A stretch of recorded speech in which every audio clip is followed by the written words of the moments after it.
Got a body for a time, baby. Bang. Hey, 10 toes down. I got shows and verses. I'ma bring them to your town. For the right fucking amount. You can hit me up right now. Hey, 54 show and 24-12. I'm a loose screw, I ain't no nail. Walk up in the building. Ladies and gentlemen, listeners around the world, welcome back to the 10 Toes Down podcast, where we're definitely one of the podcasts of all time, coming off a big Bills win over the Kansas City Chiefs. If only the playoffs didn't exist in the NFL, we would own the Chiefs, because we always seem to beat them this time of year. I'm Brandon Crone, joined here as always by Torrin Roth, Nate Harrington, John Hassan. No promises on when Jake Sullivan will be back.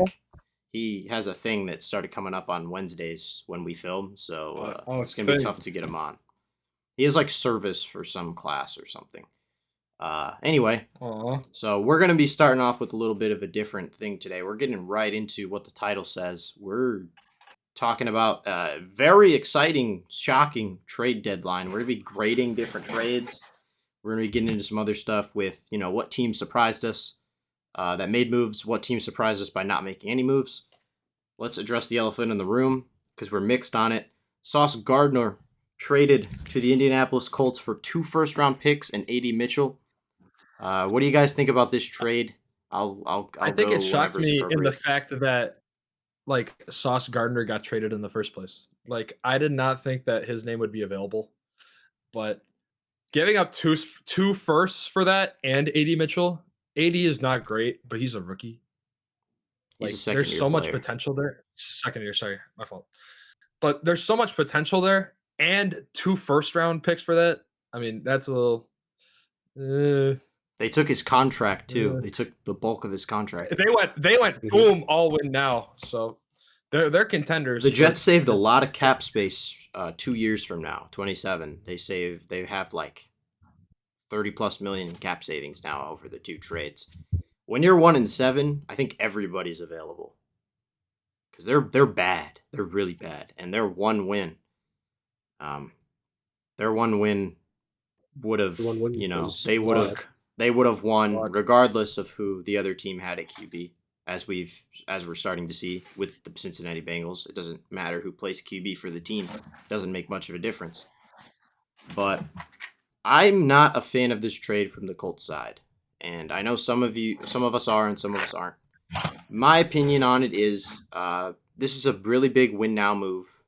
And I'd still, because it hasn't even been a full year. The Vikings did not do this with Sam Darnold. Now, maybe they didn't need to as much, but they still could have definitely made a defensive move like that because they didn't have like a great secondary or anything. Sam Darnold was a 1-year rental though, and they knew that they had JJ. But that's why they didn't make a move. This is a win now mode, and it hasn't even been a full season. I think 24. I can comfortably say 24. Sam Darnold is much better than 25. Daniel Jones, especially after making this win now move after what I witnessed on Sunday from Daniel Jones is definitely a big head scratcher. I thought that was going to put his extension on hold, and they, for some reason, still are just like, yep, this guy's going to have the keys to our team. I don't think you make a win now move with Daniel Jones. I still don't think he's a good quarterback. I think he's carried by a diverse thing of weapons in a run game, but when you have to force him to beat you with his arm, he turns the ball over 5 times against a tanking, slumping Pittsburgh Steelers team. So I don't really see, especially giving up 2 first-rounders, taking on a pretty significant overpay, because maybe I'm biased because I'm a Bills fan, but I don't even think Sauce Gardner is I don't think he's like a top 3 corner, even though he's paid like one. And they gave up a hefty haul, 2 first-round picks, even though they'll probably be late first-round picks. I still don't see how the Jets didn't win this trade. I know Nate said that the Colts won the deadline, so I'd like to hear how that is the case, because I think that the Jets fleeced the Colts, personally, especially long-term. Yeah, well, I like to think of it as what are the Colts going to do with those 2 first-round picks anyways? I mean, they got a pretty good team, and when they execute their system, they are almost borderline unstoppable. This move gives them sauce for the long term, who he might not get all the interceptions, and if people like to like judge him off PFF grade, but I mean, he's still a lockdown corner, and you got him paired with Charvarius Ward through at least 2027, and you got Moore, Kenny Moore, their slot corner, who's here through at least next season. So they're going to have one of the better secondaries in the NFL, arguably. But I think the Colts just won the deadline because, I mean, the AFC really, no one has really stepped forward to kind of claim to be that team. So they're trying to lock down the 1 seed, get home field advantage, and just try and bully their way through the playoffs. I do like this trade, though, from the Jets.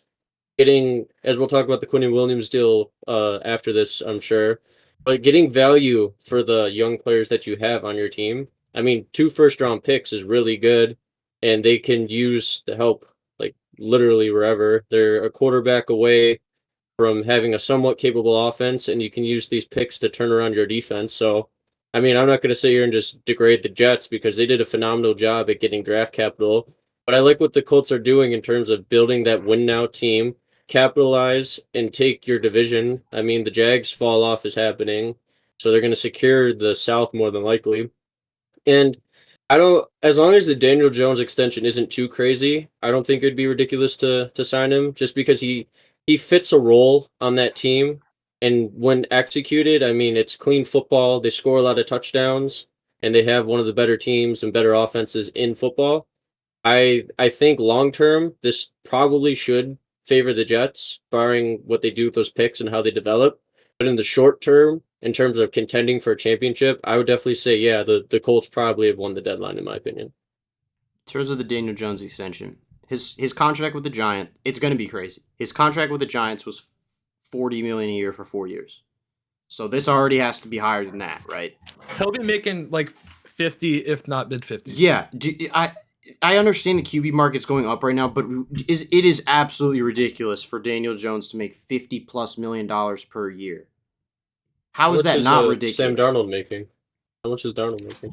I think he's making upwards of 35, 40. Well, Darnold clears Daniel Jones, though.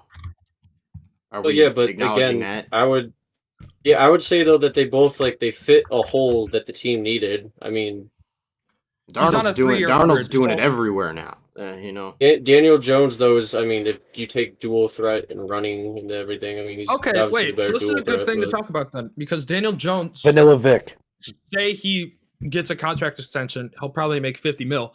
Sam Darnold right now is on a 3-year, $100 million contract, so 33. Daniel Jones is not no Vanilla Vic, bro. Get that out of here. No, that's one of his nicknames on PFF. I think. I think that's a nickname. It's on Football Reference. It's so dumb.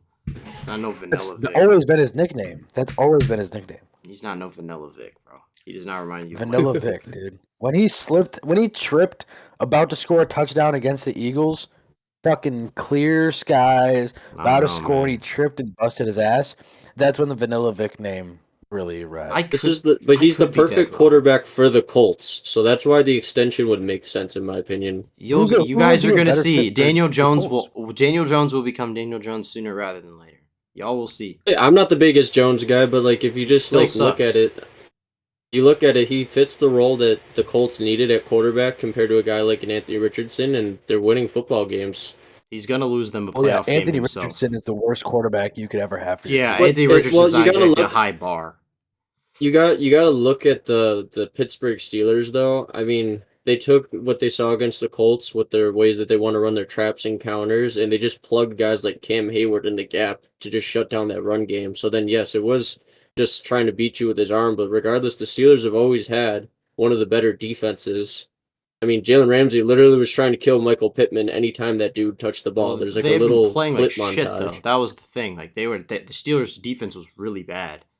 Their offense was pretty bad, but their defense was playing really bad. But this dude, Alex Highsmith and Peyton Wilson we'll talk about this later when we talk about the games, but they had Daniel Jones in hell. He turned the ball over himself 6 times, technically. That one pick, I think he was targeting Mo Alley Cox, actually, where he threw it straight to the linebacker. Yeah, he did that against the Cardinals, too. He's done that. It's not the first He had 5 turnovers lost himself and then one fumble that was recovered by Tyler Warren, and then someone else fumbled as well. So total of 6 turnovers, 5 from the hands. You're gonna have your really bad games regardless. I mean, most people have bad games, and some people have really bad games. 5 so it all will turnovers depend on in a game might be a career high for even him.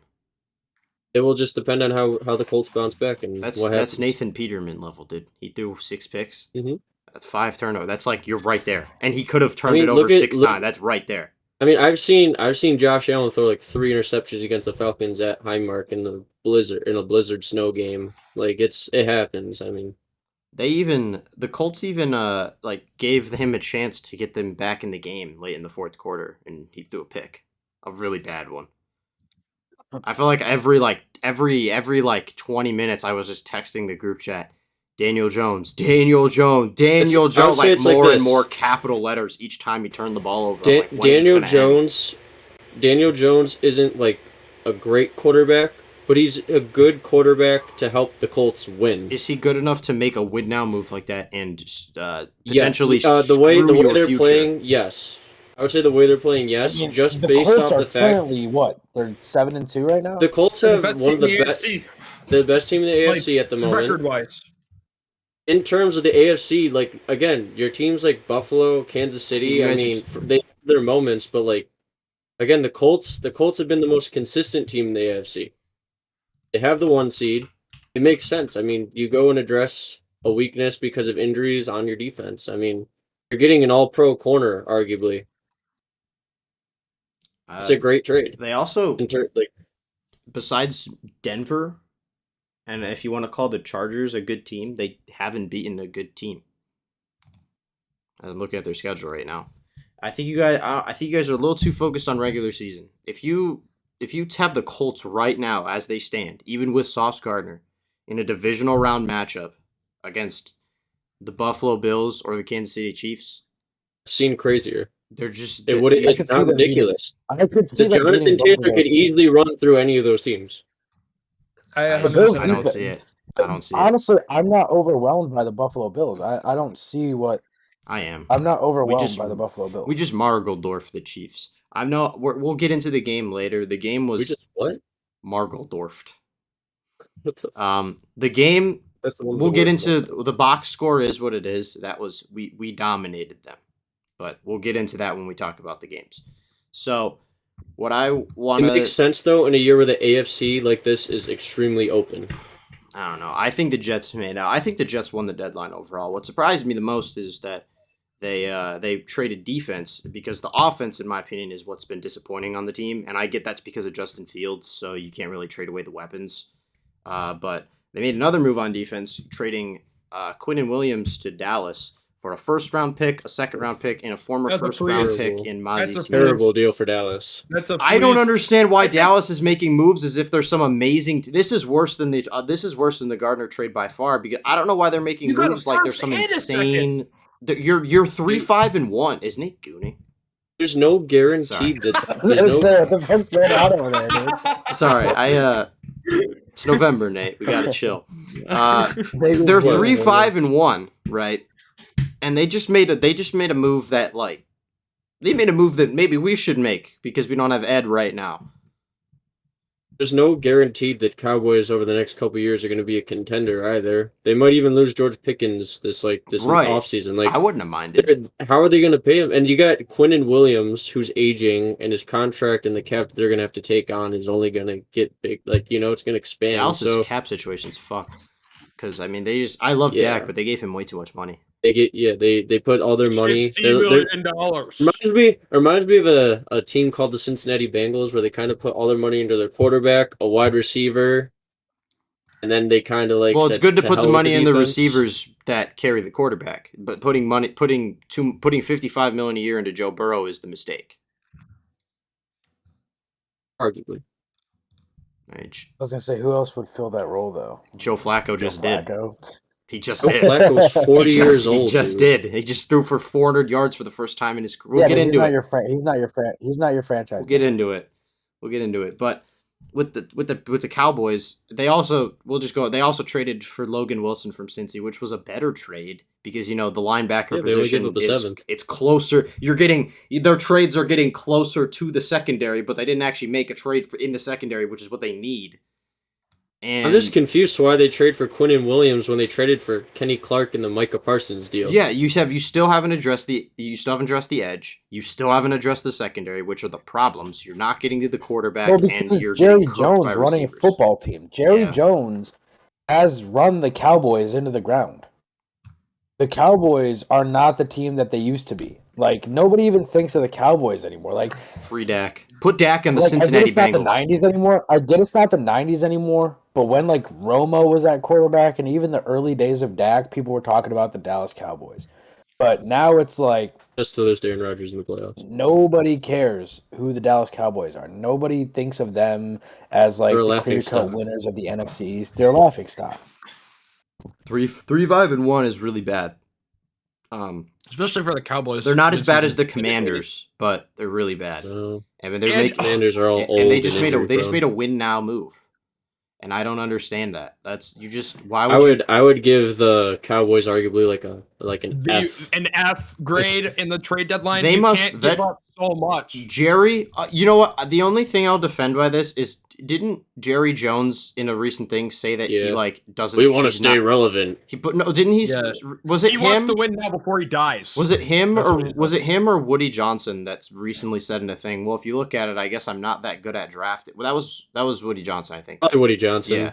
Well, then never mind. Jerry Jones just came out and said like doesn't trust his ability. I want to keep the Cowboys relevant. Yeah, Jerry Jones is just talking about how he wants to stay relevant and keep people talking about social the Cowboys. Media team. You need to free Dak. I swear to God, on every everything in my soul and my body, that if you put Dak on the Cincinnati Bengals, they win a Super Bowl. That would be sick. We should see Dak. Niners too. We should see Dak throw to Jamar Chase and T. Higgins and watch him throw for 5,700 yards and 50 touchdowns. And it would be great. And it would. Could you imagine if Dak was in like a 49ers system too? Oh, that would look ugly though. Him in a Niners jersey. Yeah, but like the Dallas fans. Sorry, Cowboys fans. Sorry, Cowboys fans. Ugh.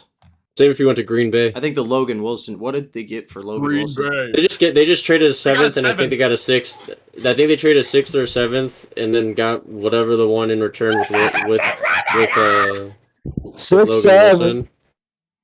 I mean, Logan Wilson's not in his heyday like he was in 2021, but it's still an upgrade over what they got. He's better at what he got him for cheap. He can play that. He can play that Leighton Vander Esch role, I guess. Dude, the Bengals defense is so terrible. I know it's early, but Shamar Stewart looks terrible. He's one of the worst players in football. Both of the defenses are terrible. Dude, Shamar Stewart has no pass rush, and he was supposed to be good at stopping the run, and he can't do that either. He's getting absolutely bullied by the Bears' right tackle on Sunday. It was actually embarrassing. He started off on this side, on my right side, and got pancaked all the way on the left side of the line. Like that just shouldn't happen. The Cowboys are the 31st worst defense in the NFL, and the Bengals are the 32nd. Logan Wilson woke up from 32 to 31. Let's go, baby.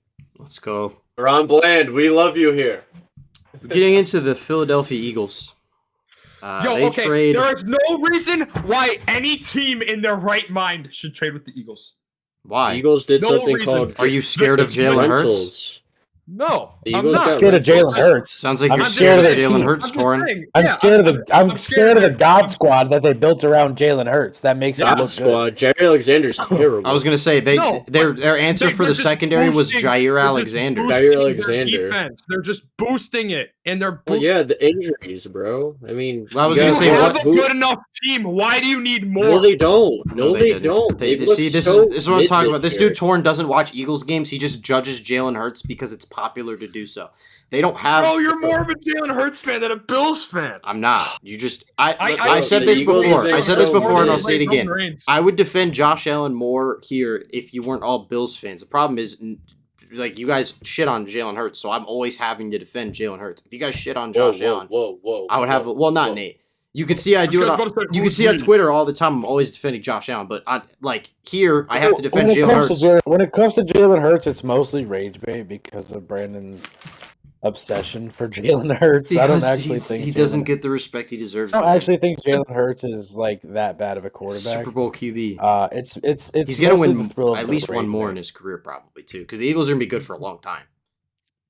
Well, they're going to be good for a long time because their GM is a fucking stud. Well, they're not. The Bills had a GM. They needed these were very relevant moves. I don't think Jair Alexander was great just because. Notice how like Jalen Hurts has no individual awards, which is he's been close. He got Super Bowl MVP. He's been he's a Super Bowl MVP is a pretty big individual award. Oh, Super Bowl. But I mean, he's been close. He's been pretty high on MVP ladders. Do you think they're going to extend? Do you think they're going to extend Jalen Phillips though? I think this is a half. Because he's on an expiring deal. He's on an expiring deal. No, Jalen Phillips is too injury prone to extend. I would not extend him. I don't think. I think Howie knows that too. Because Howie could just reload. Getting him for a third though was pretty impressive. Howie. I mean, he's gonna. That's not a because he's a fair price. He has somewhat of an upside and he's still young. He was more injury prone than Bradley Chubb at this point. Oh my gosh. Dude, I'm very upset with the Dolphins and Giants. Yeah, that's what I'm saying. Why did they not trade Bradley Chubb, dude? I understand holding on to Waddle, right? Really bad. Holding on to Waddle makes sense considering like we don't know Jalen Waddle in all my honest opinion because they could have got a first for him. Yes. They don't. What's the point of trading? They don't have a wide receiver because what if Tyreek Hill just never suits up for them? What if Tyreek Hill retires? Suit up for them, but this is a good. They need their wide receiver. They're going to have a high-end pick. They should honestly, if the Dolphins are smart, they should look into drafting a quarterback this year. You can get one at any point in the draft. There's no good quarterback. Anybody is better than Tua. No, most QBs in the Tua's better than most QBs in this class. Although I think I don't think they're going to draft anyone. I think Kyler Murray is going to be a Dolphin. Ty Simpson. Kyler Murray. I think Ty Simpson will be in this draft class. Anybody towards the end, bro. You don't draft. They're going to have a top 5 pick. You don't take him. Like, I don't know. No, you go for a position that you need besides QB, and then you look at free agency and you see who's available. They're gonna have to draft like the whole defense with their first round pick, apparently. Well, you got to start somewhere. Football team. They have to draft a new fucking coach, dude. You got to start somewhere. You got to start somewhere. That's what I'm saying. For some reason, the Miami Dolphins love Tua Tagovailoa. They fired Brian Flores for him. They fired their general manager for him. The general manager had it coming, though.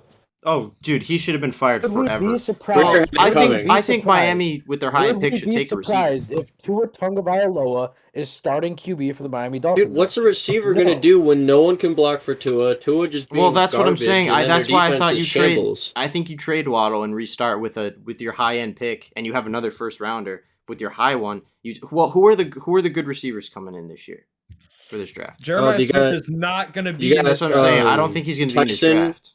Tyson is the best receiver, him or Tate. So Tyson's from Arizona State. So maybe Ohio State. Next year Tate will be in the draft. Next year they should draft one. I think Tate or Tyson are going to be Jeremiah Smith in Miami would be pretty scary. Actually, I think Jeremiah Smith to anybody in our division would be fucking Kyler scary. Murray. The Patriots. You want to talk about the Patriots get a hold of one of the top end receivers this year, bro? I'm going to be shivering next season. If like Tyson or someone falls to the Patriots, it's Robert Kraft doesn't do that though. Robert Kraft is going to capitalize on Drake May draft the whitest tackle that you can find. That's what he's going to tell them to do. From the south, yeah. That play like real football. Dude, I'm kind of shocked though. Crawfish. You know what? I'm kind of shocked that. Let's talk about Cole Strange. I'm kind of shocked that the Giants. I'm kind of shocked with the Giants not trying to like offload anybody. Like why didn't they make a move? They can't. They're not good enough to contend. I mean, for as good as Dart's played, they have no one around him. They're done. They're done. I thought this would be like try and get value out of a guy like an Evan Neal, trade a guy like a Darius Slayton, just try and get anything. You keep Evan Neal. Your future Evan Neal's terrible. As the Giants. Evan Neal sucks. So terrible. Evan Neal sucks. Yes, he is. He He's so he bad. moved from left so tackle bad. to right tackle was trash. I'm saying Andrew Thomas is bad. No, the Bama. No, Thibodeau's played great. No, yeah, Thibodeau's don't exactly. trade. The recency Evan Neal with is not that bad. The recency with Bama O lineman has been terrible. Their top like Yes. Leatherwood Should've- and Evan Neal both fucking Leatherwood is tanked awful. in the But NFL. Evan I don't Neal- blame Evan anyone, Neal is 'cause not personally- that bad. Yes, he is. Personally, I No, wouldn't he is want not. Evan Neal because Evan No. Neal, in my opinion, is terrible. Every But- every analytic is against Evan Neal, and you don't even need to People- look at that. You can just watch the games and see how they've had to People- move him around the offensive line because he doesn't know what he's doing.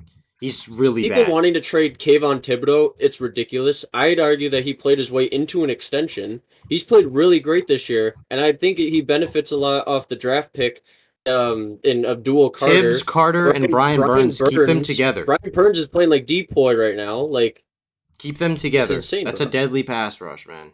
The Giants, Yes, they bro. didn't really have the leverage to make a move.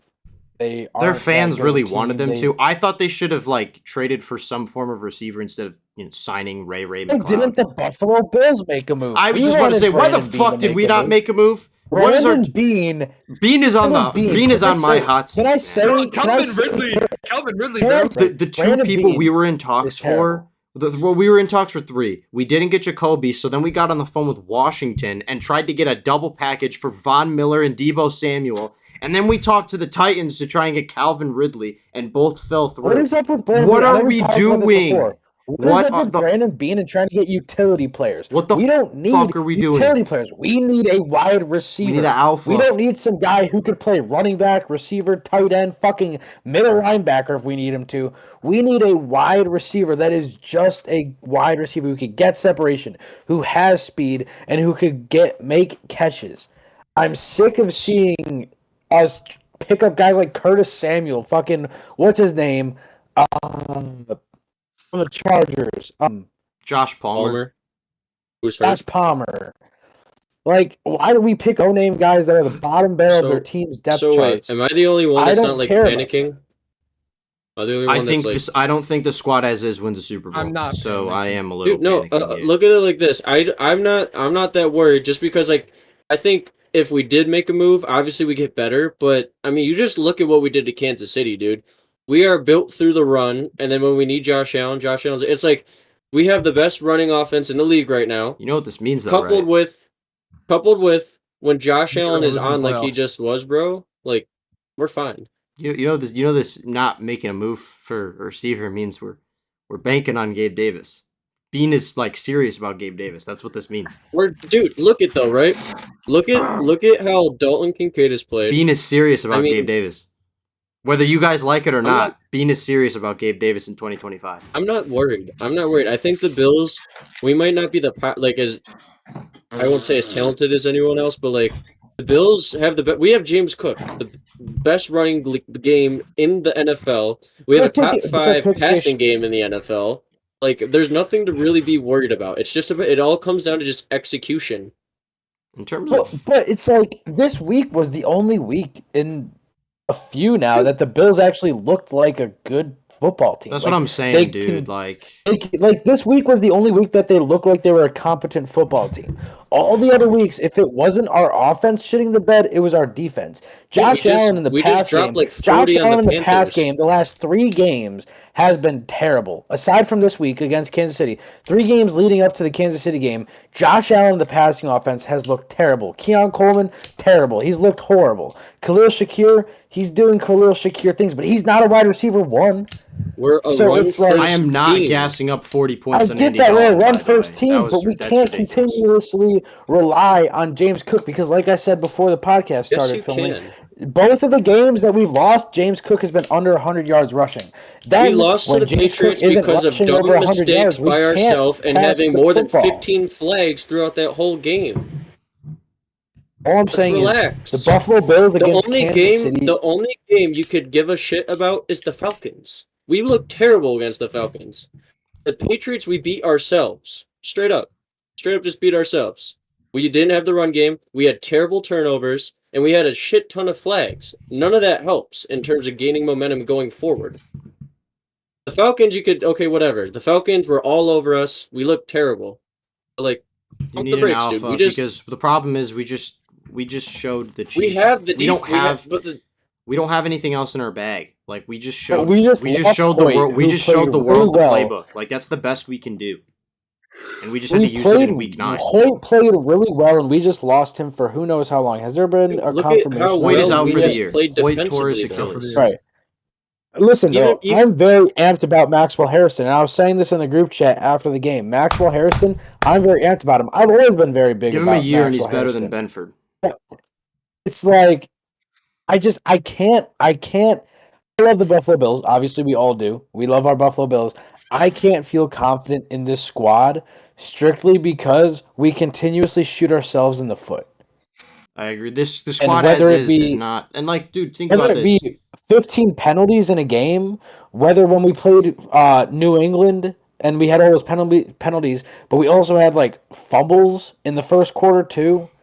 And so, like, turnovers are kind of becoming a thing again. That just comes down to execution. Josh Allen has less picks than Mahomes, I think. But I'm saying that's what I'm saying. He does. That's the point that I was missing. The Buffalo Bills this week, probably the first time since maybe week, I don't know, maybe week 2 or so that we looked like a competent team. We actually looked like we're organized. Dude, Josh Allen, what we're doing. Josh Allen Josh Allen himself. Flags. I don't mean Josh Allen himself, though. Your mic's going shit. It's like staticky. Josh Allen himself has played better these first 10 weeks than he was last year during his MVP campaign. It's delayed now. Just cut your camera, I think. Oh, he left. Okay. Josh Allen's playing better through his first 10 weeks right now than he was last season. We can't. I understand the struggles we've seen a lot, but we can't sit here and just panic. We needed to make it. We're okay. We needed a big. James Cook is showing why we paid him the bag. Why we gave him his bag, bro. We have Jackson Hawes. With the division, you got Jackson Hawes and Reggie Gilliam. Dude, what? Because he blocks well. They're crushing it in the run game when we bring in the big sets. You have, and I know I get that side to your argument. The run first team won the Super Bowl last year. That also, like us, has a quarterback that gets better in the playoffs. I get that, but and look what our defensive line did to them. For once. They never show up in the playoffs. 1 week. That's what I'm saying. They never show up in the playoffs. Barring the fact that they were missing their starting tackle. I don't think we should have made a move on the D-line. But I think we should have, even with the division tax. I will say this about the Buffalo Bills. I don't know if Sean McDermott, I know he did it against Carolina or whatnot. I don't know if he did it this week, but Sean McDermott called the defense on Sunday. The defense. This is what I'm talking about. Our team plays so much better when Sean McDermott is calling the defense than when we had Leslie Frazier calling our defense, than when we have Babbage calling our defense. Because remember the 1 year when we didn't have a D coordinator and Sean McDermott was calling our defense? I think that was one of our better defenses. And they play a lot more aggressively when McDermott is calling defense and when they actually get to the ball. It's 11 man on the ball. And so it's just infuriating when we see this kind of consistency and we just somehow end up with coordinators like Babbage. And Joe Brady, thankfully the last couple of weeks, he's figured out James Cook is in our roster and actually seems to give him more carries than he was previously, which is nice to see because sometimes Joe Brady doesn't know, I don't know, it's like he forgets how to call an offense, but then some weeks he calls the best offensive game of the season. So again, our coordinators are flip-floppy, our players are consistently causing penalties. Right, and there's just a lot of penalties this season, and so it just makes it hard to have a lot of confidence in this team when it comes to the playoffs, and we face a team like the Patriots again. We face a team like Kansas City again, where it came down to a touchdown. When Matt Prater missed that field goal, we gave Patrick Mahomes 22 seconds to score and maybe tie the game and bring it to overtime. That's the one thing I don't agree with was the score. It came down to a touchdown, and we should get into this I guess we can just talk about the game now. But I think I have two things. I have something I've been wanting to say for 10 minutes. We absolutely should have made we're seeing the Jets selling the entire team. Why the fuck were we not on the phone for Garrett Wilson? Even with the division tax, you give up a first rounder. He has a big contract, so you can't give up a shit ton. You give up a first rounder, maybe another pick, and Curtis Samuel. I would absolutely do that for a guy like Garrett Wilson to get him with Josh Allen right now. That's absolutely a move we should make. We need to stop. I don't value draft capital, especially early round picks, with Brandon Beane because he doesn't know how to fucking draft. And now he doesn't. Now he thinks now he pulls a fucking stalemate on the trade deadline. I find out that he's having conversations with the complete wrong teams to try and get us fucking gadget guys. How many gadget guys do we need on the team? Why would we need? What would benefit us for Calvin Ridley or Deebo Samuel? I don't value for value. I don't value for value. There's not much of a difference between trading draft capital for Calvin Ridley or if we called Gabe Davis up right now. There's no big difference there. I mean, you could argue Deebo Samuel would provide us with more separation. Have you seen how he's been playing? He can't catch a fucking screen pass without it bouncing off his chest and being intercepted. I'm just more concerned with injuries. So back to the Bills Chiefs game. It's like it came down to a touchdown. That missed field goal by Matthew Prater. Sean McDermott, though, his clock management sometimes is good, sometimes isn't. But he also plays his timeout. But he also plays to not lose. In my honest opinion, in the final 2 minutes of that game, we could have tried to get more yards instead of just going for short handoffs with James Cook. I think we should have gone with a QB designed run a few times. What's the difference if you fail on fourth down and you miss the field goal? I think if we used Josh Allen's legs, we wouldn't have gotten to third down or fourth down. My issues with McDermott is his timeout management and his lack of balls to go for it on fourth down. He never fucking goes for it, and it pisses me off. Well, we did the second drive of the when game. He goes for and Joe Brady called up the worst play of the game on that play. And when McDermott when we do decide to go on fourth down, we also either just shit the bed or we decide to do some fancy stuff like give DeMar Hamlin a fake punt. Or Josh Allen do the freaking shovel pass against the end. But Joe Brady just designs a lot of clown shit on fourth downs, and that's why I don't understand at all. Although our fan base is delusional too. There was that fourth down we didn't get. It was like, 4th and 2? We drew up a really bad design play, right? And I understand that. But there were also people trying to tell me that we should have ran the ball with James Cook on 4th and 2. I don't agree with that either. Works.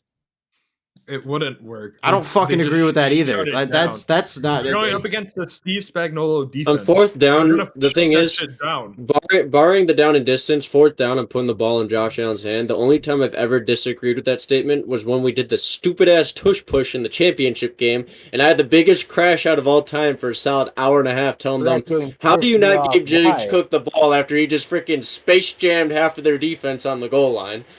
I digress. I don't know. But I don't know. I think if you look at you go back to the championship game last year, the problem is we made it too hard on ourselves. All we had to do to close out that game was just run the football. Am I the only one? They could not stop James Cook. Am I the only one that? Yeah, I understand the score and whatever. Watching this game, dude, I thought we were so much better than. I thought we were a very dominant team over them. I was worried in the first half because of what Rashee Rice was doing to us, but come second half adjustment, man, we looked. Joey Bosa owns Patrick Mahomes. He actually owns Patrick Mahomes. That's what I'm saying. That's the point that I was making. He completed 44% of his passes. This team has been very inconsistent, and it's just hard for me to feel confident when it comes to playoff time, and we run into a team like New England again. Not New England, Patrick Mahomes. We cannot beat Patrick Mahomes in the playoffs. Look at Maxwell Hairston, bro. I don't care if we play them in the regular season. We're 5-1 in the last couple of years against them in the regular season. Patrick Mahomes does not lose to the Buffalo Bills. I'm not going to sound like that guy. I'm not trying to sound like that guy. The Chiefs are the only team in the AFC I fear right now in the playoffs, though. I'm not going to try and sound like that guy. I'm not going to try and sound like every Bills fan that goes on some Chiefs subreddit or some Twitter. We would not lose to New England in the postseason.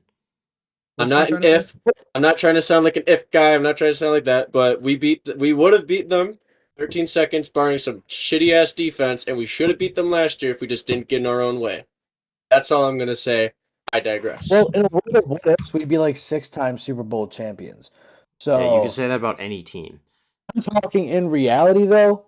I wouldn't be surprised if Drake and the Patriots beat us. But we can't just say. If we lose to the Patriots right now, and the current Patriots, we have no business losing. Win the division. If we don't win the division and we go to New England and face New England in the playoffs, I wouldn't be surprised if we lose. Again, and if we go to Indianapolis, I get the Colts have Daniel Jones at quarterback, but at the same time, the Bills have a tendency to shoot themselves in their own foot, and we find a way to lose. I get it. Those are my boys. I love the Bills. I love Josh Allen. I don't fear anyone when playoff Josh is out there, bro. Obviously, besides KC, our team right now in the postseason, home or away, should beat New England, Indianapolis, Denver, Pittsburgh. We should beat all of them right now. Kansas City, as we are right now, that's the only. Kansas City, it's a chess game. It's always a chess game against the Chiefs. It's about the adjustment, finding out what the other team does, trying to rebound off of that. Like, compared to any of those other games you play, it's never as big of a chess match as is when you play Andy Reid and Steve Spagnuolo. It'll be scary regardless, because even if you get past the Chiefs, then you have whatever fucking NFC team just made it out of the gauntlet they got going on over there in the Super Bowl, which will be fucking hell. The Super Bowl will be the hardest game. We're gonna get a taste though when we have to play Philly, when we have to play Tampa in the back end of our schedule. We're gonna get a taste of the NFC. Both teams. Well, at least one. We'll go at 1-1. Probably. I hope we go 2-0, but it's the Bills, so we'll probably go 1-1. It all depends, dude. Again, it all, no matter what we sit here and say, it all comes down to execution, from the play call to executing the play with the players, dude. Well, I guess we detour a little bit. We should get back into some trade stuff, because there's some big trades that we didn't talk about yet. Rashid Shaheed to the Seahawks. Rashid Shaheed to the Seahawks. This surprised the hell out of me, because who thought Seattle needed a wide receiver right now? But I mean, what did they really need a downfield threat that badly? I mean, Cooper Kupp really is just. Did they give up a 4? Was it a 4 and a 5 or a 3 and a 4? I think of a 4. It was a 4 and a. It was a 3 and a 4. If it was a 3 and a 4, they got fleeced. If it was a 4 and a 5, then it's a little more respectable. Let me look that up. Let me look real quick. Yeah, I think though, well, they're playing the long-term game too, because he's gonna sign an extension with them. I think he's 27, but he's gonna sign an extension. So I mean, I think they were okay with it. But it's good depth in terms of like rounding out the receiving room. So it's not that. It's still a solid haul though. If he signs an extension, it's better. You got JSN. You got Torrey. Is it like Torrey Holton or whatever? Torrey Horton. He's pretty good, but he's from Colorado State, I think. Yeah, you got Cooper Kupp. You got Rashid Shaheed. So it kind of brings like balance to the wide receiver room and another threat to complement JSN, regardless of outside, inside. I'm surprised they didn't deal someone though. I'm surprised Rick Woolen didn't get traded. Well, I think they kept him just because they're contenders and they're trying to push for a top spot in the West. You could have put Rick Woolen in the Shaheed trade and kept one of your draft picks. What is it like? I don't know. I value a little bit more Woolen. I just don't think he's a very good player. Fourth. Yeah, I just don't. He's overrated for sure, but like he's a physical corner, really tall.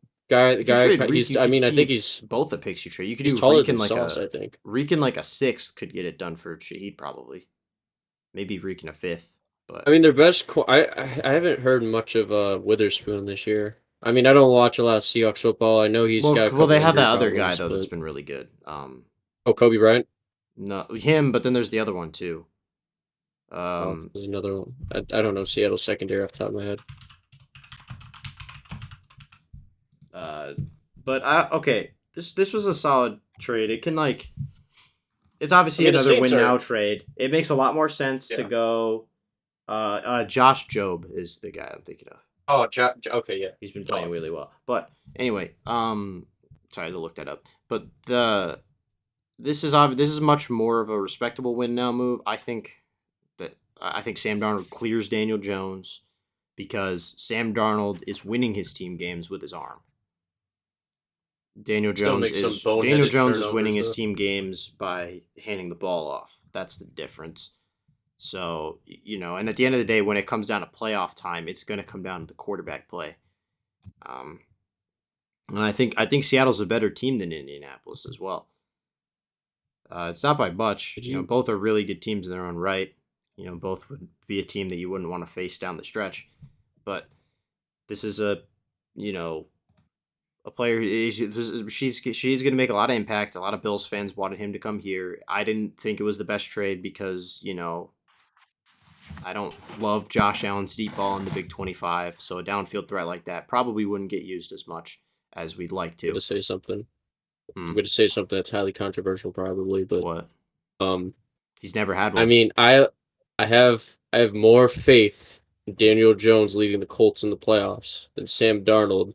After what I just watched Sam Darnold do in the playoffs against the Rams last year, like You're losing me, Jim.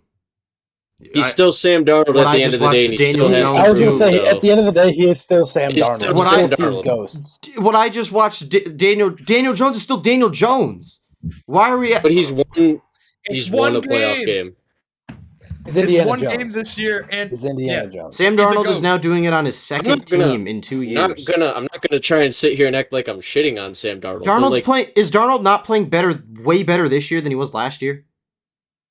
On a worse offensive system, like currently. No, he's about he maybe I don't know. He's about even. For he what looks my a lot spreadsheet has better, right so now. you don't have to look at like he looks a lot better. He looks a lot more poised. Well, Dude, like He's playing behind a work.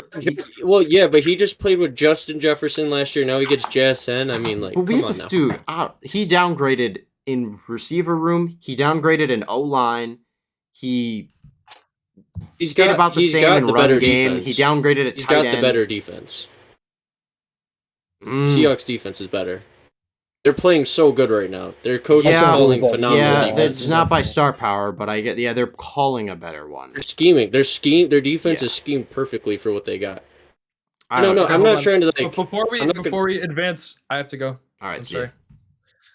I'm not trying to sit here and downgrade Darnold. But again, it's just the regular season. I like Sam Darnold. He's a good quarterback, but like, I gotta see. Like, I can't just sit here and be like, oh, he's gonna take the Seahawks all the way after what I saw last year. I mean, AFC is he much plays more good. of It's a whatever. playoff experienced conference. If you're in the playoffs and Daniel Jones runs into Allen, Mahomes, Lamar, even if Lamar somehow makes it, they would probably beat the Colts in the postseason setting.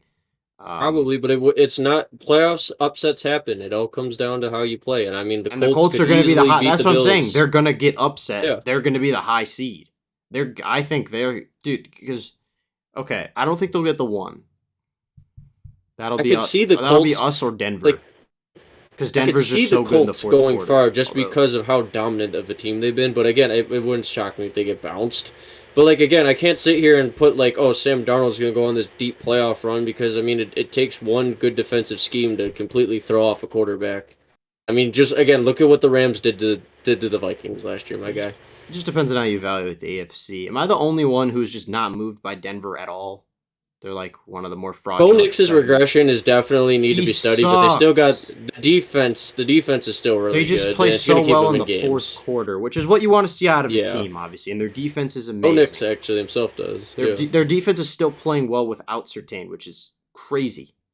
But A lot of Bo Nix is A lot of second-year really bad. quarterbacks have regressed, where you've seen guys like Sophomore I slump. know. Jane Caleb Daniels Williams. obviously had the Caleb Williams got Caleb better. Williams. Caleb Williams. Yeah, but he's still super inconsistent, dude. He got His better. highs are high, but his lows are low. Yeah. He Like- got better. His lows are Penix, really low. Penix He's stinks. obviously booming. Bo Nix stinks. Jaden Daniels is way I out of love the top Drake 10 May. nowadays. Drake May. Oh, no, Drake May, obviously. Drake May's booming, and the Yeah, great he's part the about best Drake QB May in is that like class. we can't Yeah. sit here and act like Drake May has like some elite offense either, dude. He's got Pop Douglas, old ass Stephon Diggs, Keyshawn Booty, Hunter which Henry he's revived his and career. Austin Hooper. Hunter, Like Ramondre his Stevenson. team refuses to use a rookie running back. they got that grit to them and a really great defense, and sometimes it's all Why you do need. they hate Travion Henderson? No, he started this Because week, it's a this Robert past week. Yeah, Robert It's the Kraft. You're right. It Patriots. is Robert Kraft. You're right. Robert Kraft. He might be worse than Jerry Yeah. Jones. Who's worse, Jerry Jones or Robert No, Kraft? Jerry Jones. Jerry Jerry Jones. Jones. Robert Kraft got the rings. Come on now. I mean, yeah, Robert true, that Kraft. is true. Brady and Belichick have Robert those Kraft's rings, got Kraft's got the greatest dynasty of all time. Like they're right up there with the Fuck the Chiefs but dynasty. who was the G? Because obviously I don't think Bill was the GM yet. Who was no, but I don't think who drafted Brady? Like, do we know who that was? that would be. A great That was trivia Brady's question. first. That was Belichick's first season as coach. Yeah. So who had the But GM? he just Brady? he just come from Cleveland, right? Was it Cleveland or the Giants he came from? Yeah, he was Cleveland's Cleveland. They went offensive or Giants, defensive Cleveland. coordinator. Because you know what's crazy? Patriots. What he shared a coaching staff in the NFL for Cleveland with Saban, Nick right? Saban. Nick Saban, baby. Yeah, the GOAT. The college football Saban so goat and the much. NFL goat. I love me some Nick Saban. I love Nick Saban. Wow. I love Miss Terry's a scary person. Belichick was serving as Yes. GM at the time, it says. Dang. Okay, Bill. We see you. Bill I Belichick, guess the we greatest- can. Are we kind of done with the deadline though? Because we have been taking a minute on because we've gotten sidetracked. Well, Jacoby Myers to the Jags. This move surprised me because, well, first of Doesn't all, really Trevor move me. Lawrence now has no excuses. Lawrence sucks. And if this move works out in the way that they need it to, which I don't think it will, then Indy is Their in trouble. defense has taken a step back from what it was earlier this year. Yeah, but they this move I don't understand this move. I understand. I don't understand it The either. only thing that made sense to me is that, like, oh yeah, they lost Travis. I didn't know Travis Hunter's out for the year. Yeah, he went on Travis Hunter's season-ending on towards IR. ACL. Okay, so that made Towards me. No, his ACL. ACL. I thought it was intact. I thought it was just like season-ending injury. I didn't first- think he tore his The first thing I ACL. saw when they made this trade was, oh my god, the Bills are getting Brian Thomas Jr. But then context set in, and I'm like, oh okay, so they actually kind of needed a receiver. This still doesn't. Trevor Lawrence is in Sucks. a very favorable system once again. You know, at one point he had like Ridley Kirk. They're not and Gabe making the Davis playoffs, was really Jim. good. They'll make the playoffs. No, they won't. They're what 5-3 right now. Dude, Trevor We Lawrence talk is about how the terrible. Texans have. He- We talk about how the Texans have failed C.J. Stroud. CJ Stroud's That out. topic. CJ Stroud stinks. I know, but I'm saying Davis Mills I'm will be saying, starting though, at quarterback this upcoming week. I think the Texans failed C.J. Stroud when it comes to getting rid of like his yeah. entire team. Getting rid of his offensive Sure. line doesn't help, but he regressed. He regressed with. He's that regressed. big three Nico at wide Collins receiver. is apparently terrible. Nico He just- Collins he can't can't catch a catch fucking anymore. cold. But dude, I know they didn't play many games together, and it was like the Brooklyn Nets. But this dude CJ Stroud had games where he still had Laramie Tunsil at left tackle and had Stephon Diggs, Tank Dell, and Nico Collins on the field at the same time, and still had The Texans Dalton have Schultz, who's not anything to laugh at tight end, and Robert Woods as a wide receiver 4 is not anything to laugh at either. And he And sucked. Joe Mixon and Joe before they Mixon at traded him. running back, fully healthy, who had a great year, and he sucked. We can't, but also shit like the the bed. Texans have arguably the best defense in the NFL right now. Right, yeah. I'm not going to sit here and act like the Texans are some scrub team and Stroud is being sold. Like that's what people were trying to say with Burrow last year. Like, I'm just not having it. Stroud's playing bad. The team's playing bad. It's just I think Stroud just sad. stinks, man. I don't know. Maybe they. Who are some teams you're surprised didn't make a move, whether it was sell or buy? I know we talked about the I Bills. mean, I cover the Giants and the Dolphins. I thought the Saints would have sold a little more. I'm really surprised Olave's still on the team. I'm really surprised Breece Hall or Garrett Wilson were not traded. And I know the Chiefs almost had it done. Just for some reason, Veach didn't want to give up a third. He offered a fourth. It got turned down. I think it all would come down to maybe contract extension. I know we were talking about this earlier, I think, at the gym, but Yeah. depends on like because they got Pacheco. I mean, obviously they got Kareem Hunt for however long you want him, and they just drafted. I mean, Smith, yeah, the gadget guy. I'm honestly surprised the Dolphins didn't make more moves, whether that be I thought they selling and sell. buying, because I thought the Selling. Steelers were they're gonna do something. terrible. I thought the Steelers should have. I was also maybe going to say bought- the Steelers. I thought they were gonna grab like another wide receiver. Yeah, I thought they should have Yeah. grabbed the receiver. People were saying they thought the Raiders should have sold more, but like, Oh. who else do they have to trade? Like, they just don't have a Right. roster. Like, their team just sucks. I thought if you really wanted to make a power move for the AFC East, I thought the Patriots were gonna go out there. I and was gonna grab- say I am shocked the grab Patriots someone. didn't get someone. They I'm happy traded they did away it, bro. players earlier before the deadline, like Duggar and another guy, but Yeah. didn't get anyone. I guess they're content with where they are. I guess they're playing good, but like I thought they were gonna go out there and grab someone. Like Well, they they're were in obviously contention for Jacoby Myers too, so with the Steelers and us. they're so obviously gonna make a huge splash this free agency. I think that's They got a pretty lot of cap. obvious. Yeah, like a big name receiver is going to New England. Someone's going to AJ Brown, someone like that. Maybe but- they get a steal in the draft too. There's a lot. There's a lot of like good receiver depth this year, man. Yeah, and then anyone else? I'm surprised. I thought the Titans would just try and sell off more of their veteran guys. Really fully. Who is it? Is it Tavondre Sweat or whatever his name is? No, Tavondre Sweat's he's like a year two. It's Jeffrey Simmons. No, he was an untouchable Surprised. though. Tavondre Sweat was the one Oh. I'm surprised was not traded, and a lot of Yeah. people were surprised he wasn't traded. Or like 'Cause he was- L'Jarius Sneed. He sucks. But He's I guess terrible. a team They already traded McCreary. If I'm the Eagles, I would look into Snead before Jair Alexander. Same. I think. I mean, you might have to give up a touch more, but he's younger than Jair too. The Titans will take anything at this point. They're just so doomed. The Titans are the team with the top end pick that are either going to take, in my opinion, they're either going to take an edge to get that solidified help defensively, or they're going to take one of the top end receivers in this draft. They need a young receiver for Cam Ward, man. You can't have him go into year 2 throwing to the top end Eric talent in the draft Minor is really good. And DK and whatever the other. I like DK though. DK's a good little gadget slot dude. He needs pieces around him too. But I guess we could just get into the games, just kind of go through those quickly. What games did I have written down here? I had a couple. We've talked about a few already. The Cardinals game, the Bengals game. Bears, Bengals. Hey, Joe Burrow. We're all good. Bengals Joe Flacco's here. You can go. Bears should have lost that game 10 times over, bro. You could stay. You could stay if you want, but we're all good. Joe Flacco's here.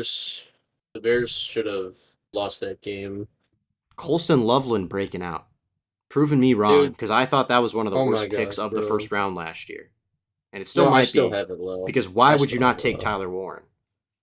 Although, I would argue, like, Kenneth Grant is lower than Colston Loveland. Kenneth Grant is terrible. We should, maybe for a segment of the podcast next week, I'll revisit the draft and we can discuss draft grades and how they've turned out so far. We can do that at the end of the regular season, because next week we really need to revisit our top 10 QBs. Spoiler for next week that we're going to revisit top 10 quarterbacks. But I just think, again, it's one of those games. It's one of the really high-end Caleb Williams games where, as good as he played, he still showed some inconsistency. The Bears' defense, for as good as it played down the stretch, I mean, the Bengals did all of that coming back within like 2 minutes left of the game. And the only reason the Bengals lost, the Bears won that football game because the Bengals won safety. I think it was Geno Stone couldn't finish a 2-man tackle.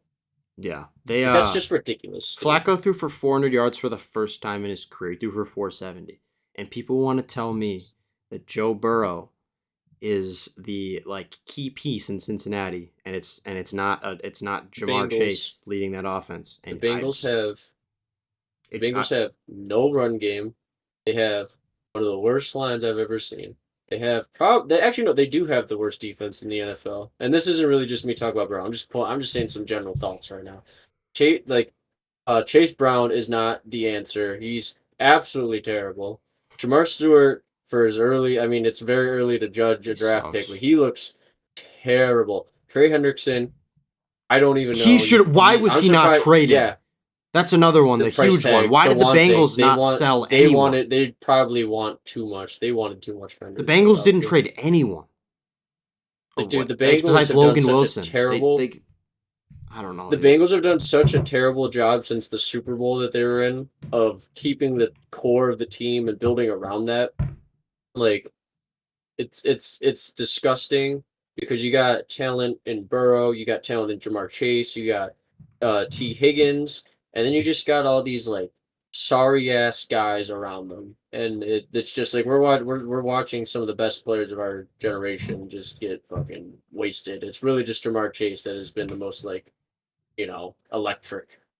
Again, Burrow benefits from them, and I'm just so happy that because I've always been a Burrow truther. I'm so happy that people are just starting to see it. I guess he's just not.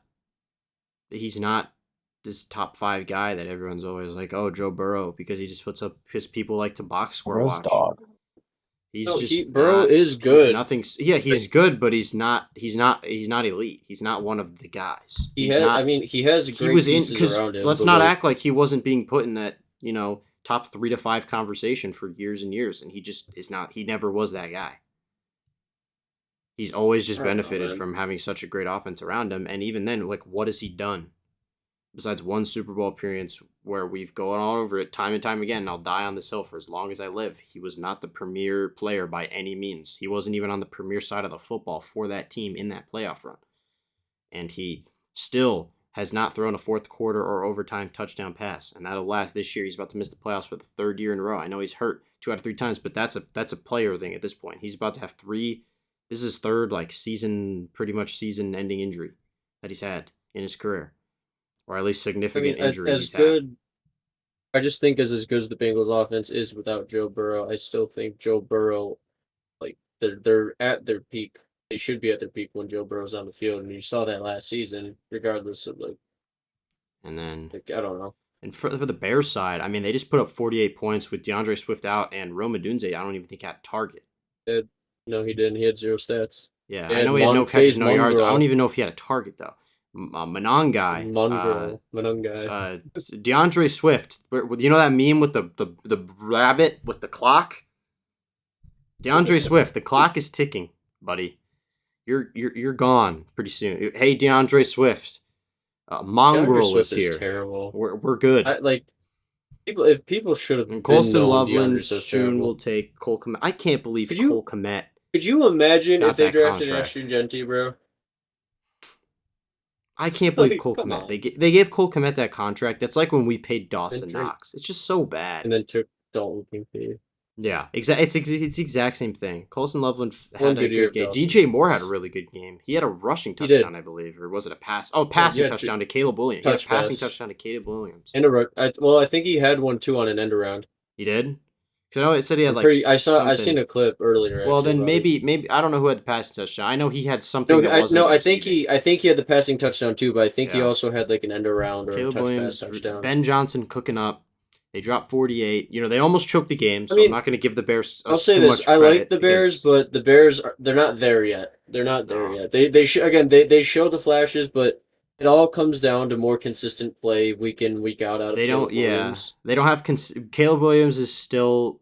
He's about to break out, but we're just kind of waiting for it.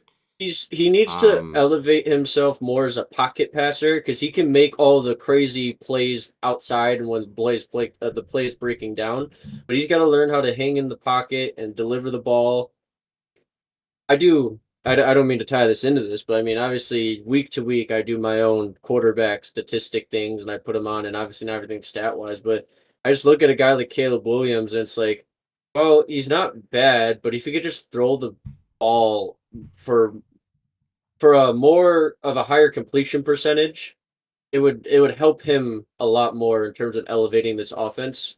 Because I mean, with all the broken down plays and running that he does, he usually throws the ball completion percentage wise pretty low. So if we can get more high leverage looks and more run after catch, I think that would just benefit the Bears with weapons like a Dunze and weapons like DJ Moore and Luther Burden. You get those guys in space, man. Oh my gosh. Well, you also got, Caleb, I'm not going to say he's better yet, but it's close. He's close to Jaden Daniels right now on my QB list. I'm not going to say he's better yet. And it's mainly just because Jaden Daniels is falling way down. But at the end of the day, he's still been to an NFC Chip game. But Caleb, I think Caleb will be better. Yeah. Sooner rather than later, I think Caleb will be better than Jaden. Which he should, right? Jaden Daniels' arm injury scares me. Well, yeah, I'm glad it wasn't his throwing arm, but I was saying this earlier, they Derrick Rosed their quarterback because why was he in the game down 38-7? There's no reason for him to be in the game. Well, yeah. Just like Derrick Rose, there's no reason for him to be in that game when he got hurt. Now, yeah, it's season ending, which sucks for them. Their season was already over anyway. They were 3-6, but it's not his throwing arm, which is okay. Okay, so this isn't although people were comparing it. This is nowhere near as bad as this is nowhere near as bad as the RG3 injury. Okay, Jaden will be fine. Will Washington be fine? I don't know because if Terry McLaurin could stay healthy and they get some young pieces around Daniels, they'll be back to contending. But I mean, the age is shown between the injuries and the lackluster defense. I mean, Terry McLaurin did all that bitching for the contract just to not even be able to play on the field. Washington is the most disappointing team this year. It's not even close. You get the hope too. You remember the thrill of how good Debo played at the beginning of the year? Yeah, when Debo was looking great, and then it was returned to form. The pass rush looked solid with all the old guys, and now they're all tanking down. I can't believe they got worse, and they got rid of Zacchaeus and Diami Brown, and they've somehow they've regressed from that. They should have kept Diami Brown, bro. I don't know about Zacchaeus. Although I will say Zacchaeus, Olamide Zacchaeus is the Bears wide receiver 4. It's a dog, bro. Oh my God, Zacchaeus. He has parallel. Don't get me started. He has parallel stats to Keon Coleman. He can separate though. Keon Coleman is bad, guys. He sucks. I watched Shamar Stewart get like absolutely destroyed by Zacchaeus on a block too. More Shamar Stewart hate. Dude, I know this is unrelated, but Zacchaeus owned me in the Super Bowl in a Madden franchise. Yeah! Super Bowl MVP, baby! I can't believe maybe Shamar Stewart should have played an extra year at college and been like, oh, you're not going to sign me, I'm going back to college. Maybe he should have went back. I didn't know until recently that he's been that bad this year, but he has been that bad this year. He's like worse than Mozzie. He's worse than Mozzie Smith was. He came in as like this he's raw worse than prospect, Kenneth Grant. It's like raw. It's really I raw. think, right? That's not crazy. He's worse than Kenneth Grant. No. I mean, I haven't seen much of Kenneth Grant, to be honest. He's so with you, bad. Okay, because I talked to a lot of Dolphins fans. Apparently, he's like Zach Sealer is like the big guy there, and they're in the middle of their defensive line, and they were getting calls for him, and they're like, no. I can't believe that's why, dude. Greer taking Kenneth Grant over a DB is enough grounds to fire him just for that. I had all these years he's been doing. Flores was right. I had the Dolphins taking Jahad Barron. I had them taking Jahad Barron, who the Broncos. Justin Herbert should be a Miami Dolphin. Yeah, he should, but they're gonna have Kyler Murray instead next year. I don't like Kyler either. Kyler Murray is just a very all right. Kyler Murray. There's another one with the Jacoby Brissett is here. I'm not gonna shit on Kyler. I like Kyler. No, he's just so average. Kyler Murray's just like a guy that you could just throw. Flacco will be a Miami Dolphin next season. The problem with Kyler Murray is it just seems like he doesn't know how to use his big weapons properly. Like Trey McBride, he's not good at throwing. Like, he panics, dude. Trey McBride is finally finding the end zone with Jacoby. Jacoby Harrison stands in the pocket and delivers the football. Marvin Harrison just had a career game. I know it's Dallas, so it's like a college secondary, but he just had his career game so far against Dallas. Regardless if Kyler played or not, I should have took the fucking Cardinals because Kyler Murray has never lost a game, I think, in the state of Texas or some crazy ass shit like that. Well, I mean, he didn't start. I remember they were talking. I know, but they're talking Dallas about some crazy stat like that. The last time Arizona went in and beat Dallas on primetime, they were talking about that, and I was like, it kind of made me think when I saw Jacoby Brissett giving them belt to ass. I was like, maybe Kyler's like luck carried onto the field. Well, I know a lot of people are gonna obviously shit on and I've always been like, oh, Dak's getting sold by his defense because he has been for the most part this year. But I watched this whole game. Bad. The Cowboys' offense is just as much to blame for the defense for this loss, in my opinion. Yeah. They were really bad. We were talking about it earlier though too. Again at the gym. They were going for the Cowboys are a week-to-week team. Yeah, I think they had at least 2 failed 4th down conversions where they could have had a field goal. Brandon Aubrey missed a field goal. Javonte Williams had a fumble. That's crazy. You can't miss field goals in the doors, dude. Brandon Aubrey, all the lights were on him after Cam Little set that record field goal, and Brandon Aubrey responded by missing a kick. So we might have a new kicker one in the NFL. No, nobody's better than Brandon Aubrey. I don't know. That's a position. Cam Little has more missed kicks, bro. Cam Little has a ton of missed kicks this year. I was gonna say, yeah, his field goal percentage is like 71%.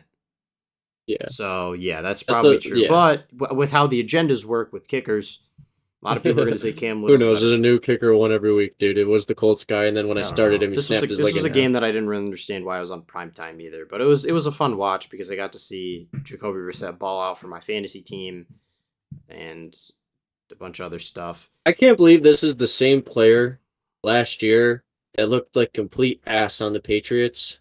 I know. Like that Patriots team was that bad. They were that bad. I was watching the Patriots-Jets game last year. I think it was either Thursday Night Football or Monday Night Football, dude. And I was watching Jacoby Myers just play like so ass against the New York Jets, man.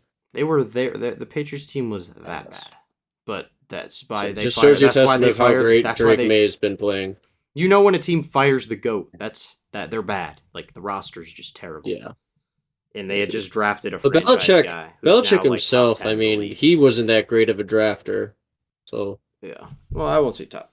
Belichick slander will not be tolerated. Is it crazy to call Drake May top 10? Yeah, I think it is. No. Top 15. Top 10 quarterback? Yeah, right now. I think it's a little crazy. Not just no. He's in the top 10. He's in the top 10. Not just off this 100%. season, though. Exactly. No. Last season he was good too. If you're basing it off of this year, Drake May is obviously probably a top 5 off quarterback. Of this year, he's like top 5, but just like how we're revisiting next week, just the general top 10. Drake I don't know May, if I'm ready to put Drake May up there yet. I'm ready to knock some people out. I'm ready to put Sam Drake Darnold May up there.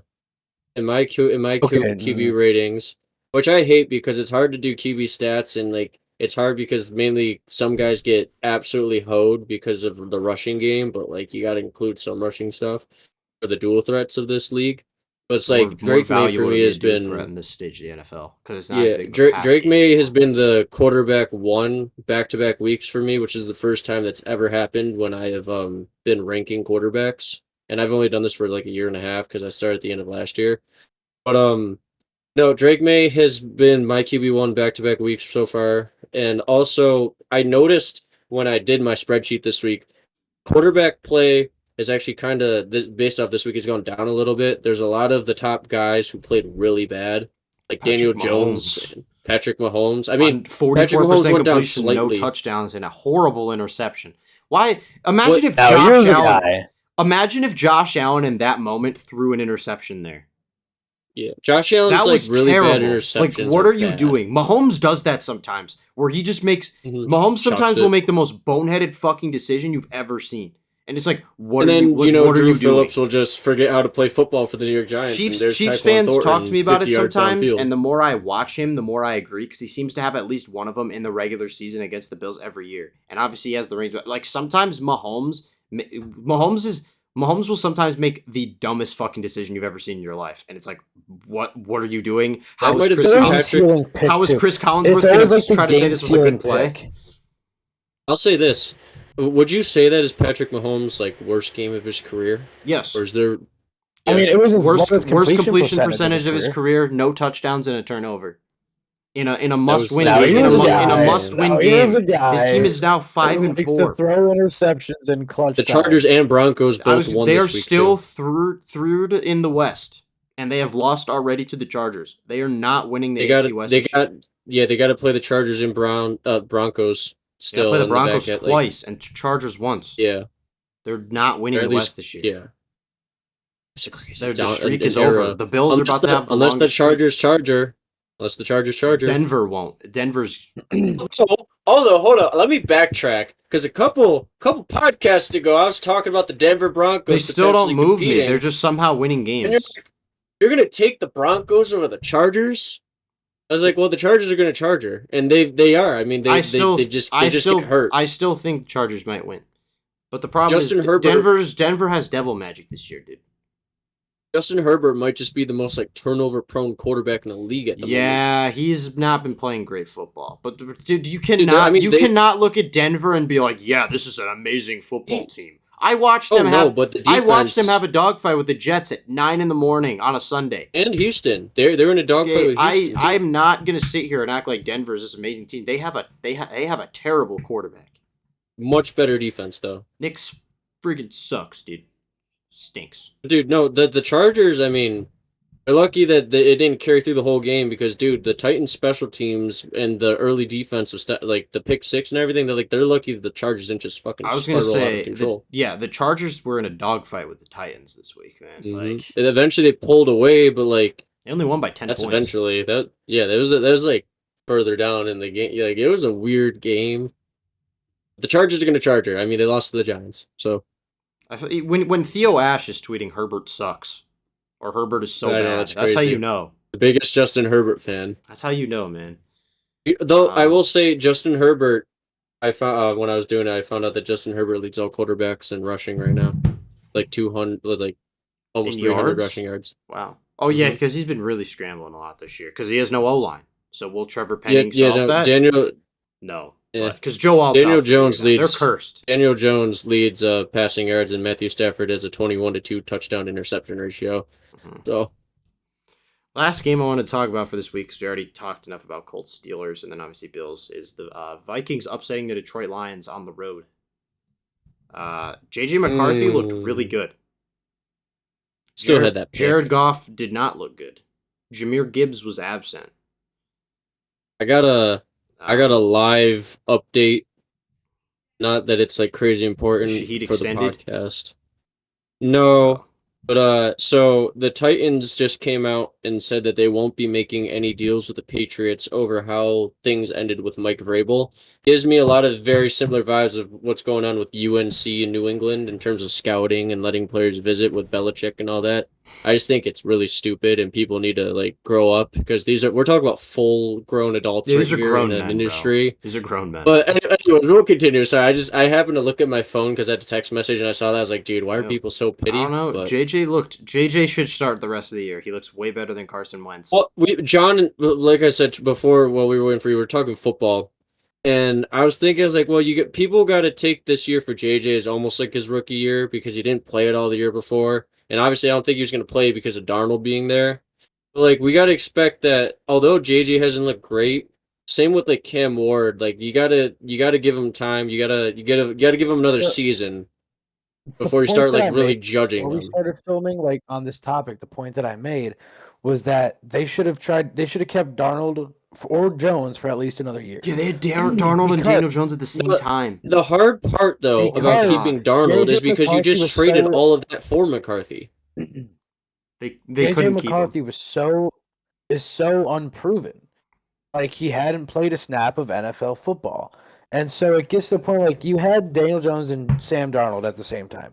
Sam Darnold obviously was going to want a multi-year contract.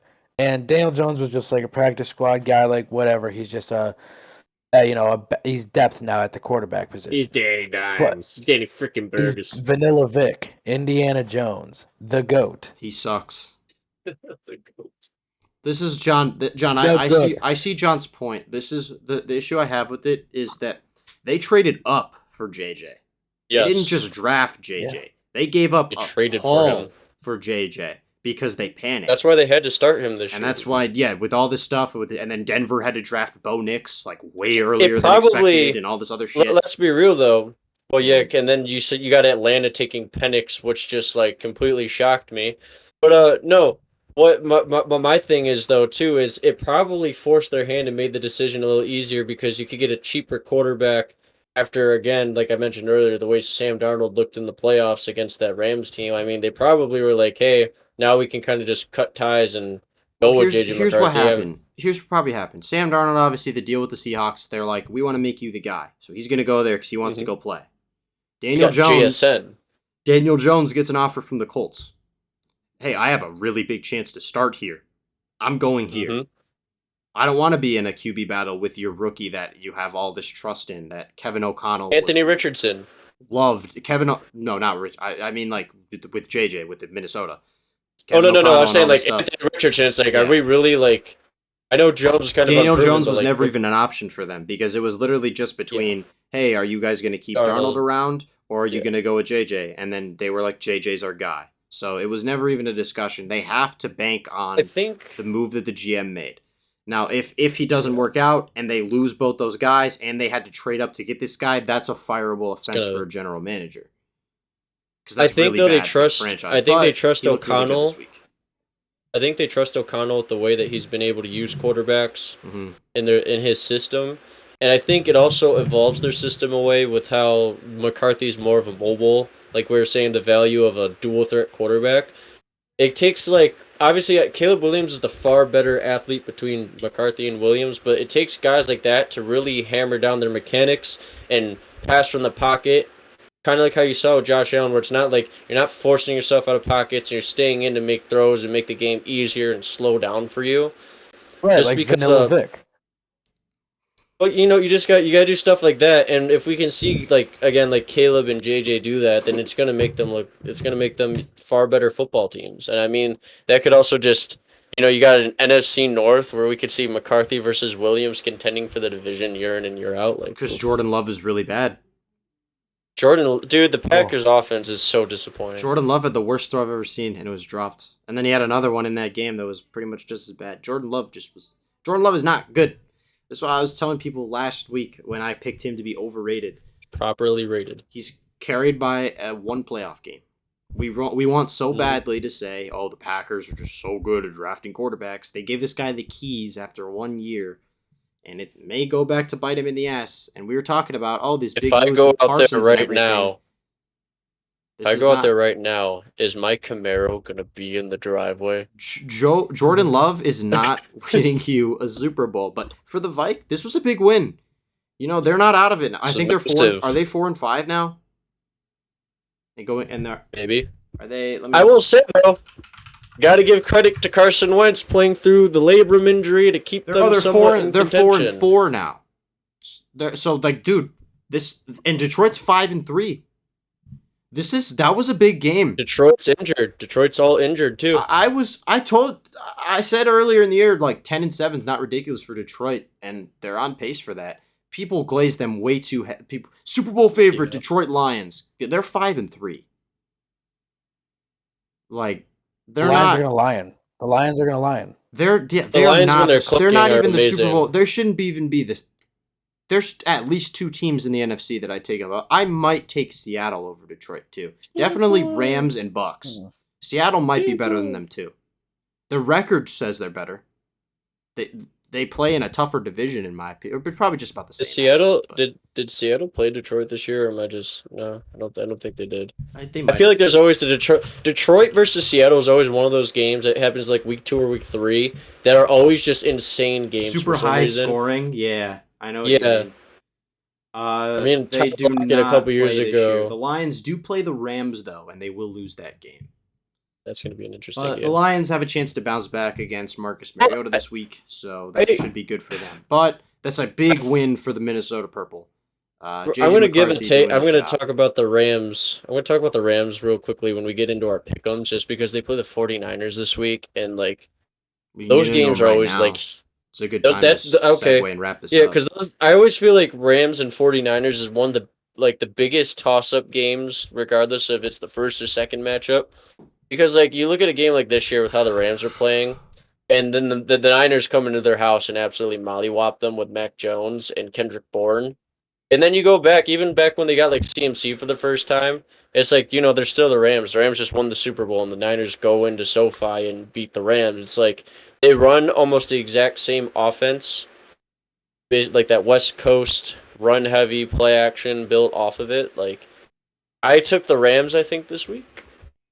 You did. Or did I take the Niners? You took the Rams. No, I took the Rams too. Yeah, just because I think compared to where they were early in the year, McCorkle hasn't looked as good as he has been when he first came in. He's slowly starting to fall back to earth. So I just think with the way Matthew Stafford's been I might have been a playing, little ridiculous for saying he's better than Brock Purdy, but we'll see. Brock Purdy hasn't looked good when he's played this year, given it's like 2 games. Because I've given Brock Purdy more and more credit as he's gone along. He's still been to a Super Bowl, so the Seahawks are Nick Bosa strip sack away from beating the 49ers in week 1. Like, and that's when I thought, oh, yep, Darnold's back to his old form. But since then, he's looked really good. I was like, so Sam Darnold. We can get into pick'ems real quick and wrap this up. John actually he's now has a 3-game lead over third place after being pretty significantly in the last for most of the season. So he's starting to come back. Nate's still in last in the pick'ems. Nate C. But win some, you lose I trust some. Nate to bounce back over Jake. Because Jake, I kind of went a little safer this week just so I can get a couple, but I did take a couple of like because the problem you gotta find a happy medium with upsets, and this dude Nate last week went like every other way. That 1 o'clock slate was brutal for Nate, but it was. There's a let's lot of red, see. whole lot of red. We all took Denver. I won't go over Torrance. He's not here. We all took Denver. We all took Atlanta. Yes, sir. Go Falcons this week because we need the Colts to lose. We all took Chicago. Torn took the Giants. We all took Buffalo. I really wanted to go with the Giants. You don't understand because of how much I love Jackson Dart, but I got to be real. I'm the only one to take the Vikings over the Ravens. I think this is a huge way for them to get some momentum back, and for the Ravens hype to calm down a little, because why are they still favored to win the AFC North? they are really a completely different team, at least offensively, with Lamar Jackson. He has a much higher and much better level to the offense. And I mean, hey, like I said, you guys a lot still of touchdowns against Miami, so like I was kind of expecting that from him, and it was a good game. Oh yeah, it wasn't a great game. 4 passing touchdowns obviously is really good, but the rest of it wasn't like anything ridiculous. Well, Lamar's gonna keep it clean though, and like I just don't like. My thing is that I'm worried about McCarthy in this game. I don't know. The Ravens pass rush hasn't been there, and I think like you have a podcaster covering Justin Jefferson, Jordan Addison, if he's even playing. Marlon Humphrey. And now I know he wasn't that good anyway, but Jair Alexander is gone, so now a young guy's got to step up. It's Nate Wiggins, and if Humphrey plays, Humphrey will be there. Nate Wiggins. Probably Jordan Lewis. Nate Wiggins is barbecue chicken. I'm not gonna lie. What happens? Hey, he's a man corner. You live and die. Sometimes. Starks and Kyle Hamilton are the only bright spots, and even Kyle Hamilton's regressing. Old Clemson. But the whole defense is taking a step. I just at the end of the day, I think the Ravens defense is not going to be able to keep up with Minnesota. I think this will be a high scoring game, but I took the Vikings at home to roll with the momentum. I'm not threatened it'll be nice too much. It'll be a nice win for either. JJ that he needs. Nate is the only one to take the Browns. I guess me and Johnson more so say why. Browns. I guess me and Johnson more so say why we take the Jets. I don't know why. I just feel like it's poetic justice to be like, hey, we just sold all these guys at the deadline, and now we're going to get our first overall pick. They sold all these guys at the deadline, and now they're going to get their first win of the year. The reason we took the Jets was for the reason we took the Jets was for the crazy satisfaction if we actually pull off getting that pick 'em. And I don't think it's ridiculous. Gabriel I think the Jets are beating the Browns. Hell, I think the Jets are beating the Browns. Hell no. You don't think they're beating, but you want to pick that upset. I get it. I mean, Dylan Gabriel, in all retrospect, is absolutely terrible, but the Browns' defense... It's this poetic thing. George Sanders should be starting. It's this poetic thing of the Jets, like, they trade away all these players, and everyone's like, oh, they're going to be so terrible, and they win their first game there. And they're also jetting away the first pick, which they don't even have right now anyway. No, it's the Saints. The Tyler Shook is terrible. Yeah. Who I believe have a bye this week, right? Because I'm picking. Oh no, they don't. They play the Panthers. Because I'm picking the Saints to lose the rest of the year, no matter what. I'm taking the Panthers against the Saints. I'm pretty sure. Did. Yep. John is the only one riding New England this week over Tampa Bay. Drake May. Baker Mayfield. Yeah. I love me some Drake May. Because I believe they'll be healthy. Ibuka and Bucky Irving should play this week.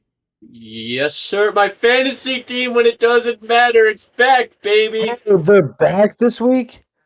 We're back, baby. They should be. Is it too late to change my pick? No.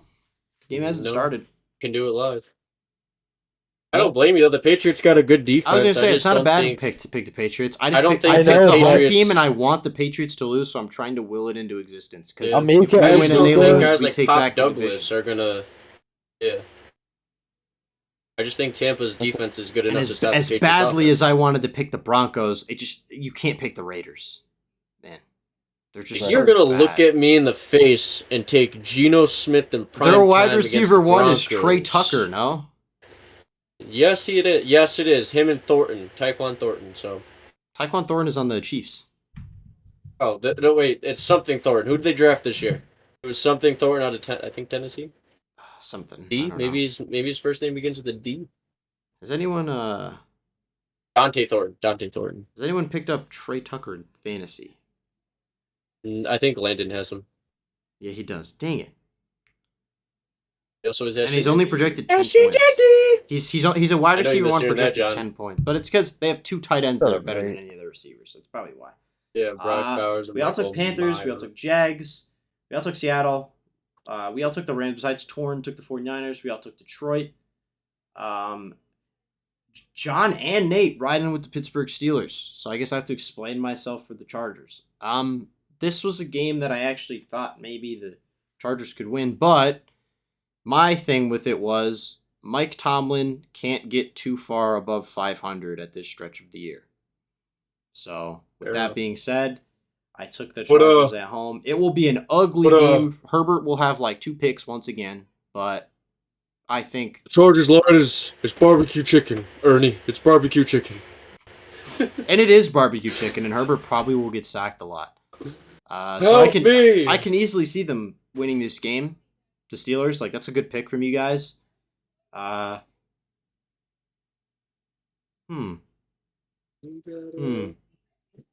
isn't the Falcons game in Germany this week? That's a tough. Yeah, it's at 9:30. Yeah, that's a tough. And, I might revisit. Yeah. I'm gonna keep it for now. I might revisit that Steelers pick later in the week. And then we all are taking the Eagles over the Packers. Packers downfall is here. Jordan Love is just notoriously bad against the Eagles, whether it's in the regular season or in the playoffs. So I mean, it's a fairly easy choice. Yeah. Well, I don't know. There's no. This week's this is interesting. I don't think there's gonna be a lot of games to talk about this week, but we'll see. Wagon is back.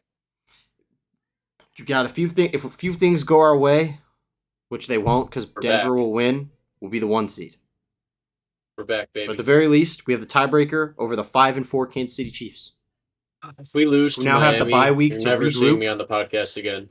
Oh, if we lose to the Dolphins, I'm never showing my face again. Like, this will be the last time the podcast ever sees me. Yeah, I agree. Yeah, if we lose to the Dolphins, we will wear paper bags next week on this pod. If we lose to the Dolphins, we'll do whatever not ridiculous thing the top comment says. If we lose to the Dolphins, I am never going to John's ever again for a game as well. Hey. Just like we went to Ianco's when we lost 9-6 to the Jags, and I never went to his house again to watch Rookie Trevor Lawrence. Oh. Yeah, because I never went to his house again to watch a game after that because we lost.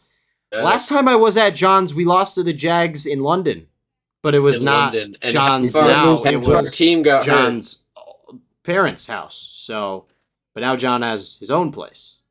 George Stephanopoulos. Yeah, and George Stephanopoulos is the reason we lost. Marcus just dipped from the room. He finally got up. Marcus was on the pod. Oh, he was sitting in my lap. Should have held him up to the camera, bro. He was under my bed. Damn. Well, then no one else has anything else to say. I guess we can wrap this up. Another hour and a half. Good time. We could have probably had less even. This was a shorter episode. Didn't have a lot on the agenda today. Talked a lot. Just get ready for next week.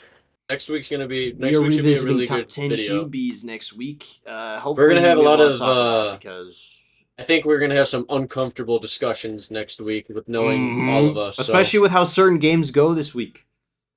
Especially when you find out who the QB1 in the 2025 NFL season is, according to me. But that's all for next time on the podcast. Is top 10? Is it going to be top 10 in general or off this year? Based off this year, I think that's the only fair way to. Oh, that's very different. I think that's what. Okay. I think it will make it a lot more interesting.